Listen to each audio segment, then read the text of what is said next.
At pagkakuha ko nga ng resibo ng Hunger Station ay gagawin na natin ang dalawang order na sushi. At ito nga't nag-cut na tayo ng avocado. At inalis ko lang ang mga balat niyan.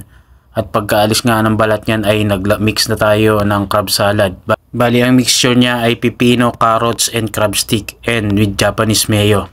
At ito na nga mga pre ay sushi rice sa ating nori wrapper. At pagkatapos ko nga niyan i-flat ay lalagay na natin sa bamboo mat. At ilalagay na rin natin ang crab stick, slice avocado, and then ang slice pipino mga pre. At pagkalagay ko nga ng mga pipino na yan ay i-roll na ulit natin. And make it sure na mahigpit para mas maganda ang kapit ng mga nilagay natin sa loob ng ating maki. At pagkatapos nga niyan ay lalagyan na rin natin ng crispy flakes or tempura flakes. At pagkalagay ko nga niyan ay kakat na natin ng 8 pieces. At alam ko namang basic lang sa inyo yan mga pre, yung paggawa ng ganyang maki. At lalo na sa ating mga master dyan na sushi chef. At pagkakat ko nga niyan mga pre ay ilalagay na natin sa takeaway box. And then lalagyan ko lang siya ng teriyaki sauce, ang ating mga maki, and then ng spicy mayo.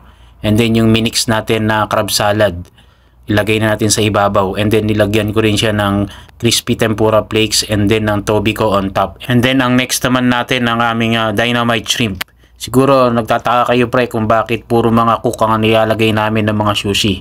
Dahil yan po ang more request ng ating mga customer dito sa aming pwesto. At special shoutout nga pala kay Pare Dennis Mangahis. At balik na nga tayo sa aking pagsusushi. Lagay na nga natin ang ating crab stick and then slice cucumber and then ang slice avocado. And then enroll ko na rin yan mga pre.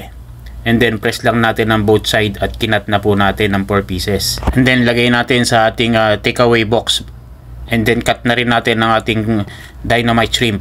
At pagkakat ko nga niyan ay tetot nilagyan ko lang siya ng spicy mayo and then ng sriracha. At ilalagay na natin sa ibabaw ng maki.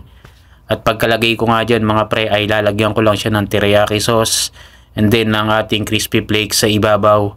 And then lagyan ko ulit siya ng Japanese mayo and then ng spicy mayo mga pre. At pagkalagay ko nga dyan ay lagyan ko lang ulit ng tobiko on top and then ng spring onion. At kung umabot ka dito sa dulo ng aking video, thank you so much. And don't forget to share and follow my page. Yun lang, salamat. See you my next vlog. Right.